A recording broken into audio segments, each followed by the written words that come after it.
साथीहरू, हामीले चाहिँ आजको पहिलो दिन क्लास स्टार्ट गरौँ। सुरुमा चाहिँ हामीले कोरियन वर्णमाला पढ्नेछौँ। कोरियन वर्णमालामा चाहिँ हाम्रो कन्सोनेन्ट साउन्ड, भवेल साउन्ड हुन्छ है। एक नम्बरमा हामीले चाहिँ कन्सोनेन्ट साउन्ड पढ्नेछौँ। यो कन्सोनेन्ट साउन्डलाई चाहिँ नेपालीमा चाहिँ व्यञ्जन वर्ण भन्छ है। अर्को चाहिँ हाम्रो छ भवेल साउन्ड। भवेल साउन्डलाई चाहिँ स्वर वर्ण भन्छ है। अब हाम्रो कन्सोनेन्ट कतिवटा हुन्छ त? कन्सोनेन्ट 19वटा हुन्छ, भवेल साउन्ड 21वटा हुन्छ। टोटल हाम्रो कोरियन वर्णमाला 40वटा हुन्छ है। अब आज पढ्ने भनेको चाहिँ हामीले सुरुमा आज एक नम्बरको कन्सोनेन्ट साउन्ड व्यञ्जन वर्ण पढ्ने है। व्यञ्जन वर्ण चाहिँ हाम्रो कतिवटा हुन्छ गरे 19वटा है। 19वटा व्यञ्जन पढ्ने अनि त्यसपछि हामीले भवेल साउन्ड पढौँला। पहिला यो एक नम्बरको पढौँ। एक नम्बरमा हाम्रो चाहिँ यो कन्सोनेन्ट पनि दुई किसिमको छ साथीहरू। एउटा चाहिँ सिम्पल कन्सोनेन्ट नेपालीमा चाहिँ एकल व्यञ्जन वर्ण है। यो चाहिँ हाम्रो 14वटा हुन्छ। अनि दुई नम्बरमा हाम्रो डबल कन्सोनेन्ट भनेर हुन्छ। यी दुईवटा पढ्नुपर्ने हुन्छ। यसलाई नेपालीमा चाहिँ मिश्रित व्यञ्जन वर्ण भन्छ है। यो चाहिँ हाम्रो हुन्छ 5वटा है। टोटल गरेर 19वटा हुन्छ हाम्रो। यो दुईवटा गरेर 19वटा हुन्छ। अब हामीले पढ्ने भनेको चाहिँ सुरुमा चाहिँ सिम्पल कन्सोनेन्ट पढ्ने। सरी, यहाँ स्पेलिङ अलि मिस्टेक भएछ।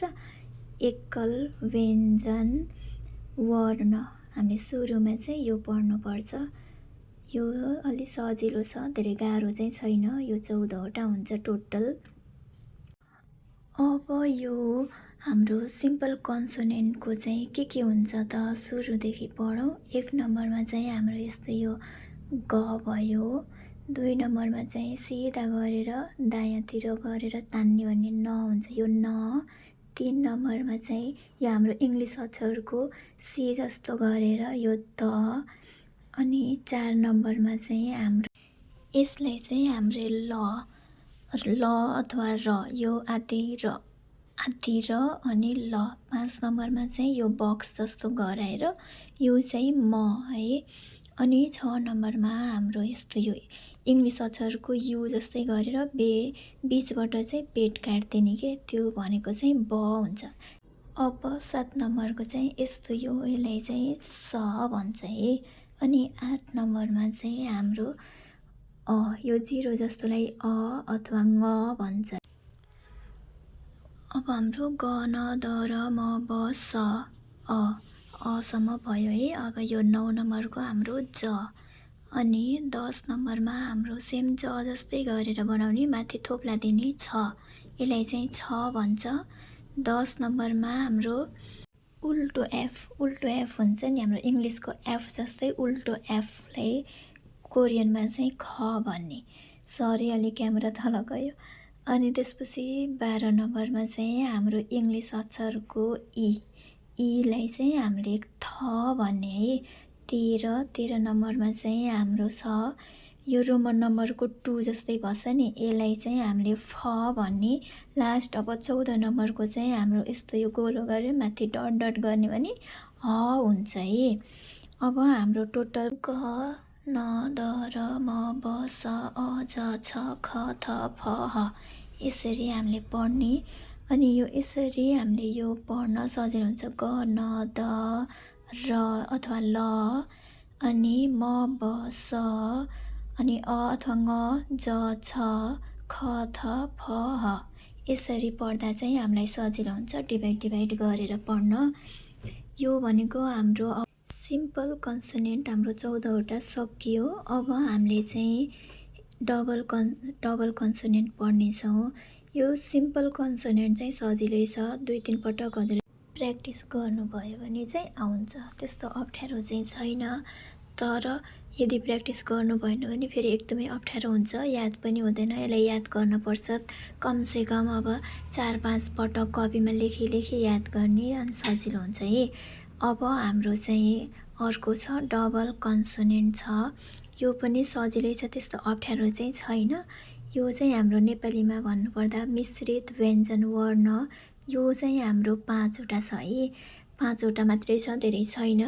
यो चाहिँ हाम्रो 1 नम्बरमा अब हामीले अघि पढेको थियौँ नि ग न द र म ब स, त्यसैबाट यो आएको 5वटा आएको। यसैबाट हाम्रो 1 नम्बरमा चाहिँ यो ग, यो 2टा ग एउटैमा गरेर यसलाई चाहिँ क भन्ने है।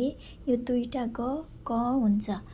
अब 2 नम्बरमा चाहिँ हाम्रो द हामीले चाहिँ 2टा लेख्ने, द गरेर गरेर हाम्रो त हुन्छ है। अब हाम्रो 3 नम्बरमा चाहिँ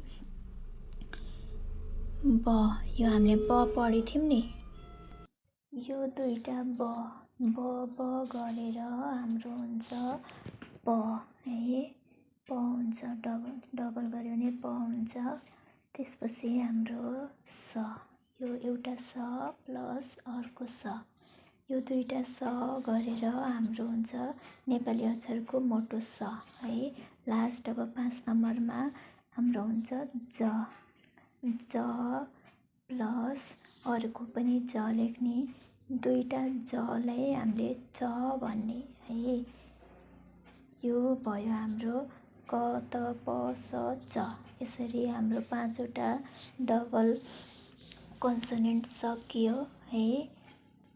आज चाहिँ हामीले कन्सोनेन्टको डबल र सिम्पल र डबल दुइटै सक्यौँ।